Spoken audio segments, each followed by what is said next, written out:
قوم سبا یمن کے علاقے میں آباد ایک خوشحال قوم تھی جنہیں اللہ تعالیٰ نے بے شمار نعمتوں سے نوازا تھا۔ ان کی سب سے بڑی پہچان ان کا عظیم ڈیم صد مرب تھا جو پانی ذخیرہ کرنے اور زراعت کے لیے بہترین نظام فراہم کرتا تھا۔ ان کے علاقے میں ہر طرف شاداب باغات اور زرخیز زمینیں تھیں۔ اللہ نے انہیں نعمتوں کا شکر ادا کرنے کا حکم دیا، لیکن وہ ناشکری اور سرکشی میں مبتلا ہو گئے اور اللہ کی عبادت چھوڑ کر بتوں کی پرستش کرنے لگے۔ ان کی ناشکری کے باعث اللہ نے ان پر عذاب نازل کیا اور ایک طوفانی سیلاب کے ذریعے صد مرب کو تباہ کر دیا۔ اس کے نتیجے میں ان کے باغات ویران ہو گئے، زمین بنجر ہو گئی اور قوم مختلف قبیلوں میں تقسیم ہو کر دوسرے علاقوں میں ہجرت کر گئی۔ یہ واقعہ ہمیں شکر گزاری اور اللہ کی عبادت کا درس دیتا ہے۔ قوم سبا کی تاریخ میں ملکہ بلقیس کا واقعہ بھی بہت مشہور ہے، جس کا ذکر قرآن مجید میں سورۃ النمل میں کیا گیا ہے۔ بلقیس قوم سبا کی حکمران تھیں اور اپنی دانائی، انصاف اور شان و شوکت کے لیے مشہور تھیں۔ ان کی سلطنت عظیم اور ان کا تخت نہایت شاندار تھا۔ تاہم قوم سبا سورج کی پرستش کرتی تھی اور اللہ کی عبادت سے غافل تھی۔ حضرت سلیمان علیہ السلام جو اللہ کے نبی اور عظیم بادشاہ تھے کو اللہ نے ہواؤں، جانوروں اور جنات پر حکومت عطا کی تھی۔ ایک دن حضرت سلیمان علیہ السلام نے اپنے دربار میں پرندوں کو جمع کیا اور ہدہد پرندہ کو غیر حاضر پایا۔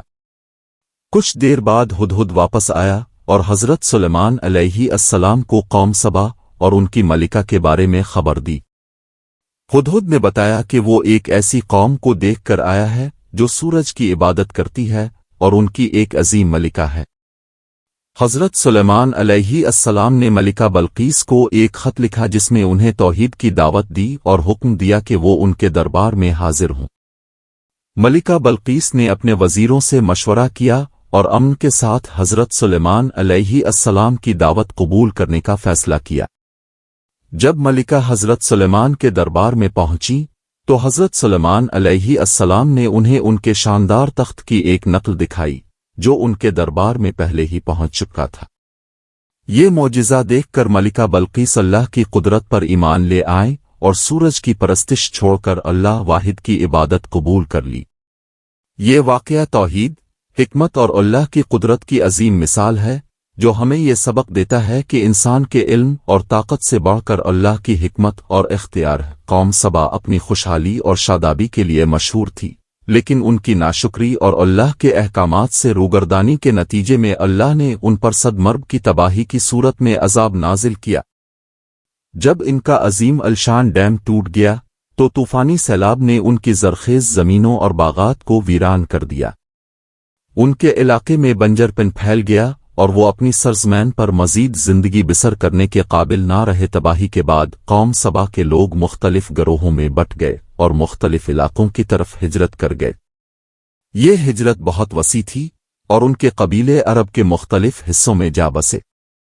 کہا جاتا ہے کہ ان میں سے کچھ لوگ مدینہ منورہ، مکہ مکرمہ اور دیگر علاقوں میں آباد ہوئے، جبکہ کچھ لوگ شام اور یمن کے دوسرے حصوں کی طرف ہجرت کر گئے۔ یہ واقعہ ہمیں یہ سبق دیتا ہے کہ اللہ کی نعمتوں کی ناشکری اور سرکشی انسان کی خوشحالی کو ختم کر سکتی ہے۔